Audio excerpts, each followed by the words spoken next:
আসসালামু আলাইকুম রহমতুল্লাহি ওবরকাতুহ। সম্মানিত দর্শক, বাংলাদেশ জাতীয়তাবাদী দল বিএনপি এবং জামাতের যে বন্ধুত্ব, জামাত মানে জামায়াত ইসলামী বাংলাদেশ, বহুকালের, এবং এই বন্ধুত্বের মধ্যে যে অদ্ভুত রসায়ন, সেই রসায়ন নিয়ে আমরা এতকাল যেভাবে চিন্তা ভাবনা করেছিলাম সেটি একেবারে রীতিমতো উল্টে গেছে। একই পরিবারের মধ্যে ভাইয়ে ভাইয়ে বা বাপ চাচাদের সঙ্গে, অন্যান্য নিকট আত্মীয়দের সঙ্গে যখন কোনো পারিবারিক বিরোধ হয় এবং সেটা মামলা মোকদ্দমা পর্যায়ে গড়ায়, মারামারি হানাহানির পর্যায়ে চলে যায়, তখন সেখান থেকে যে দুর্গন্ধ বের হয় এবং সেটি যখন নিষ্পত্তির অযোগ্য হয়ে যায় এবং তার যে ভয়াবহ প্রতিক্রিয়া, এটি আমরা গ্রাম বাংলায় সবাই জানি। একইরূপে রাজনৈতিক অঙ্গনে বাংলাদেশের যে দুটো রাজনৈতিক দল, বিএনপি এবং জামাত, তাদের সঙ্গে যে সখ্যতা, যে বন্ধুত্ব বা দীর্ঘদিনের যে একে অপরের সঙ্গে সহযোগিতা, অমনটি বাংলাদেশের অন্য কোনো রাজনৈতিক দলের সঙ্গে ছিল না। বিএনপির সঙ্গে যেভাবে অন্য রাজনৈতিক দলের ছিল না, জামাতেরও ছিল না, আওয়ামী লীগের সঙ্গে ওই রকম ধরম মহরম সম্পর্ক ছিল না। একসঙ্গে তারা একে অপরের বড় ভাই ছোট ভাই মনে করে তারা রাজনীতি করতেন। সময়ের প্রয়োজনে আওয়ামী লীগ অনেককে কাছে টেনেছে, কখনো কখনো সিপিবিকে কাছে টেনেছে, কখনো জাসদকে কাছে টেনেছে, কখনো বাকশালকে কাছে টেনেছে, কখনো ধরুন জাতীয় পার্টিকে কাছে টেনেছে। এটি কৌশলগত কারণে, কখনো ব্যবহার করার জন্য, কখনো হাতিয়ার হিসেবে তাদেরকে ব্যবহার করে প্রয়োজনে ছুঁড়ে ফেলে দিয়েছে। কিছুদিন জামাতের সঙ্গেও আওয়ামী লীগের একটা ভালো সখ্যতা ছিল, কিন্তু সেক্ষেত্রে আওয়ামী লীগের দরকার ছিল জামাতের সহযোগিতা, যখন পূর্ণ হয়ে গেছে তাদেরকে ছুঁড়ে ফেলে দেওয়া হয়েছে। আর জামাতের একটা আশ্রয় দরকার ছিল, জামাত ওটা যখন পেয়ে গেছে জামাত আবার চলে গেছে। কিন্তু বিএনপির সঙ্গে যে জামাতের সম্পর্ক, সেই সম্পর্কটা ওইরকম না। এখানে নীতি ছিল, নৈতিকতা ছিল, আদর্শ ছিল এবং একে অপরের জন্য মমত্ব ছিল।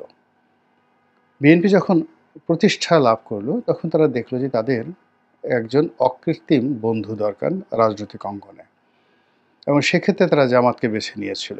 এবং জামাতের প্রতিষ্ঠা, জামাতকে রাজনৈতিকভাবে প্রতিষ্ঠা করা এবং জামাতকে ফুলে ফেঁপে বড় হয়ে ওঠার জন্য বিএনপি সেই যে ৭৫-এর ১৫ই আগস্টের পর থেকে, যেদিন থেকে শহীদ প্রেসিডেন্ট জিয়াউর রহমান ক্ষমতা লাভ করেছেন, সেই দিন থেকে জামাতকে তিনি লালন করেছেন, পালন করেছেন। এটি নিয়ে বিএনপির এখন এক ধরনের গোস্বা যে আমরা তোমাদেরকে যা কিছু করেছি, তোমাদের তো জিন্দিগি ভর কৃতজ্ঞতা প্রকাশ করলেও সেই কৃতজ্ঞতা শেষ হবে না। পরবর্তীতে যখন বিএনপি ক্ষমতায় এসেছে, জামাতকে ক্ষমতার সহযোগী করেছে এবং সরকারের মধ্যে জামাত ডিফ্যাক্টো সরকার হয়ে গিয়েছিল। তাদের দুজনকে মন্ত্রী বানানো হয়েছিল, সেটি বড় কথা নয়, কিন্তু সরকারের যে কোনো নীতি নির্ধারণের সিদ্ধান্তে জামাতের খুবই গুরুত্বপূর্ণ ভূমিকা পালন জামাত করেছে। এমনকি ধরুন বিএনপির ১০ জন লোক গিয়ে একটা কথা বলেছেন, জামাতের আলী হাসান মুজাহিদি গিয়ে বেগম জিয়াকে বুঝিয়েছেন, অমনি সেটি উল্টে গিয়েছে। তো এভাবে তারা ১৯৯৬ থেকে ২০০১ পর্যন্ত যে সরকার চালিয়েছে, ওটাকে বলা হয় জামাত বিএনপির সরকার। বোঝার চেষ্টা করুন, বিএনপি জামাতের সরকারের পরিবর্তে জামাত বিএনপির সরকার, অর্থাৎ বিএনপির তুলনায় জামাতকে মানুষ বেশি প্রাধান্য দিয়েছে। এবং সেই সরকারি ক্ষমতা ব্যবহার করে বিএনপির যারা লোকজন, তারা হয়তো টাকা পয়সা রোজগার করার ধান্দা করেছে, কিন্তু জামাত শিল্প কলকারখানা গড়ে তুলেছে, ব্যবসা প্রতিষ্ঠান গড়ে তুলেছে, তারপরে দক্ষ জনশক্তি গড়ে তুলেছে এবং সরকারি যে গুরুত্বপূর্ণ পদ এবং পদবিগুলোতে তারা নিজেদের আদর্শের লোকদেরকে বসিয়েছে। একমাত্র ইসলামিক ফাউন্ডেশন, এই ইসলামিক ফাউন্ডেশনের মতো একটি সরকারি প্রতিষ্ঠানে কম করে হলে ১০,০০০ জামাতপন্থী লোক সেই বিএনপির জমানাতে নিয়োগ লাভ করেছেন। এখন সেটা কোন পর্যায়ে আছে খোঁজ নিয়ে দেখেন। একইভাবে সেনাবাহিনীতে, একইভাবে পুলিশ বাহিনীতে এবং সিভিল সার্ভিস, এবং সেটির ফল এখন জামাত গ্রহণ করছে। তো যেটা বলছিলাম, পট পরিবর্তনের পর, অর্থাৎ এই যে শেখ হাসিনার রেজিমের পরিবর্তনের পর হঠাৎ করে জামাত একেবারে ক্ষমতার শীর্ষ পর্যায়ে চলে এসেছে। চারিদিকে শুধু জামাত, জামাত রব। সেনাবাহিনী প্রধানের মুখে জামাত, ডক্টর মোহাম্মদ ইউনূসের মুখে জামাত, সচিবালয়ে জামাত, ডিসি অফিসে জামাত, এসপি অফিসে জামাত, বিচারালয়ে জামাত, সব জায়গাতে শুধু জামাত, জামাত, জামাত। আর এই শব্দ শুনে বিএনপির যারা লোকজন তাদের প্রচণ্ড রাগ হচ্ছে, ক্রোধ হচ্ছে। কিন্তু তারা কার্যত কিছুই করতে পারছে না। তারা এই মুহূর্তে জামাতের সঙ্গে মারামারি করতে পারে, বিশ্ববিদ্যালয় ক্যাম্পাসগুলোকে অশান্ত করতে পারে, কিন্তু জনমত এমন পর্যায়ে চলে আছে যে এখন রাজপথ উত্তপ্ত করা, সভা সমিতি, মিছিল করা, মিটিং করা, ডক্টর মোহাম্মদ ইউনূসকে হটিয়ে দেওয়া, জামাতের লোকদেরকে পিটুনি দেওয়া, এই জিনিসগুলো এই মুহূর্তে খাওয়ানো যাচ্ছে না। ফলে বিপুল সংখ্যাগরিষ্ঠতা, বিপুল জনপ্রিয়তা নিয়ে বিএনপি নিজেদের রাগ নিজেদের উপর ঝাড়ছে। বিএনপি যখন এই কাজগুলো করছে, জামাত তখন খুব অল্প প্রতিক্রিয়া দেখাচ্ছে। তারা খুব আকার ইঙ্গিতে খোঁচা দিচ্ছে যে এক জালেম চলে গিয়েছে, আরেক জালেমকে ক্ষমতায় বসানোর জন্য আমরা কখনোই চেষ্টা করব না, অথবা এটা হতে পারে না। এক জালেমের পরিবর্তে অন্য জালেম হতে পারে না। আর এই কথা শুনে বিএনপির যারা লোকজন, তাদের যে অন্তরাত্মা সেটি কেঁপে উঠছে না, হিংসায় জ্বলে পুড়ে ছারখার হয়ে যাচ্ছে। তাদের বক্তব্য হলো এত বড় স্পর্ধা, যে জামাত রাজনীতির অনুমোদন পেল আমাদের জন্য, যে জামাতের প্রতিষ্ঠা আমাদের জন্য, যে জামাতকে আমরা লালন পালন করে আজকে এই জায়গাতে এনেছি, সে জামাত পারল এই কথা বলার জন্য? এখনও জামাত নিবন্ধন পায়নি। 2018 সনে যখন তাদের নিবন্ধন ছিল না, আমরাই তো তাদেরকে আমাদের ধানের শীষ প্রতীক দিয়ে রাজনীতির অঙ্গনে টিকিয়ে রেখেছি, বুদ্ধি দিয়েছি, পরামর্শ দিয়েছি, কত কিছু করেছি। সেই জামাত হঠাৎ করে এমন হলো কেন? কি কারণে হলো? এখানে হলো মূল অঙ্ক। আর এই অঙ্কের কাছে বিএনপির লোকজন বারবার হেরে যাচ্ছে। আপনি যদি পুরো পরিস্থিতিটিকে অনুধাবন করতে চান, তাহলে আপনাকে ইমরান খানের কাছে যেতে হবে, পাকিস্তানের সাবেক প্রধানমন্ত্রী। ইমরান খান একসময় খুব বলে বলিয়ান হয়ে পড়লেন। এশিয়াতে তো বটেই, সারা দুনিয়াতে তাকে নিয়ে জয় জয়কার শুরু হলো। এবং তার আহ্বানে পাকিস্তানে আসে না এমন কোনো রাষ্ট্রনায়ক ছিলেন না। দ্বিতীয়ত তিনি জাতিসংঘে যান, চীনে যান, সৌদি আরবেতে যান, সব জায়গাতে তার জন্য রাজকীয় বিমানবহর আসে এবং দেশের মানুষ তাকে প্রাণ খুলে ভালোবাসতে শুরু করে। কিন্তু তার দুটো জায়গাতে মারাত্মক দুর্বলতা ছিল। সেটি হলো তিনি যে ক্ষমতাটাতে এসেছিলেন, তিনি জনপ্রিয় হয়ে গিয়েছিলেন এটা সত্য, কিন্তু ক্ষমতায় এসেছিলেন সেনাবাহিনীর হাত ধরে, অনেকটা হামিদ কারজাইয়ের মতো করে। এজন্য সেনাবাহিনী একটা এক্সপেকটেশন ছিল যে তিনি সেনাবাহিনীর নিয়ন্ত্রণে থাকবেন। কিন্তু ক্ষমতা লাভ করার পর তিনি সেনাবাহিনীকে উল্টো নিয়ন্ত্রণে নেওয়ার চেষ্টা করেছেন। তার দ্বিতীয় যে দুর্বলতা সেটি ছিল পাকিস্তানের যে এলিট সমাজ, এই এলিট সমাজের সঙ্গে তার একটা বিরোধ তৈরি হয়ে গিয়েছিল, মারাত্মক বিরোধ। তিনি এই এলিট তন্ত্রকে বাদ দিয়ে আওয়ামী লীগের মতো করে আমজনতা রাজনীতি বা আম আদমির যে পার্টি, এইরকম একটা পলিসি তিনি শুরু করেছিলেন। 3 নম্বর হলো তিনি সরাসরি আর্মির সঙ্গে বিরোধ এবং এমন সব কথাবার্তা বলা শুরু করেছিলেন যেটি পাকিস্তানের সচরাচর স্বাধীনতার পরে কেউ বলেনি। ফলে কি হলো, সকল সম্ভাবনা এখন কারাগারের মধ্যে চলে গিয়েছে এবং তিনি সেখান থেকে বের হতে পারবেন কি পারবেন না এটা বলা যাচ্ছে না, এবং সেখান থেকে তিনি আর্মির সঙ্গে সমঝোতা করার জন্য চেষ্টা করে যাচ্ছেন।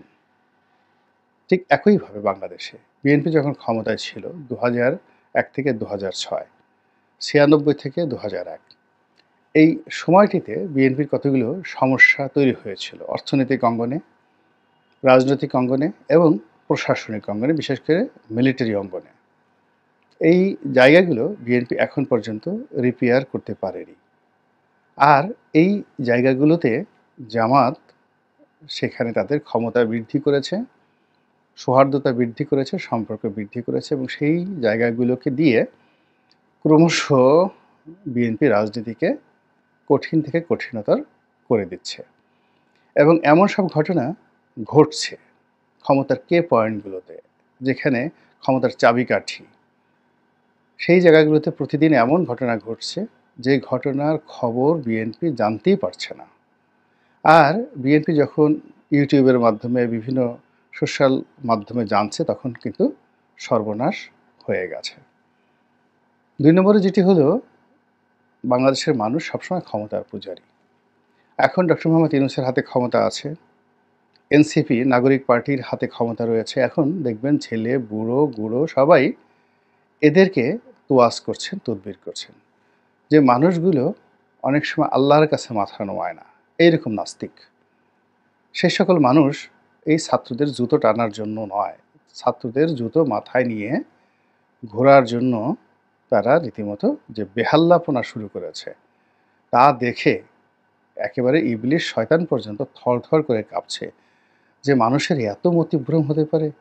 ৩০ বছর, ৪০ বছর, ৫০ বছর পরিশ্রম করে যাকে নাস্তিক বানালাম এবং যাকে অবাধ্য বেয়াদব হিসেবে যার চরিত্র গড়ে তুললাম, সেই অবাধ্য বেয়াদব নাস্তিক লোকটি এখন এই ছাত্রদের, তার হাঁটুর বয়সী ছেলেদের জুতোর কাছে, স্যান্ডেলের কাছে এভাবে আত্মসমর্পণ করল।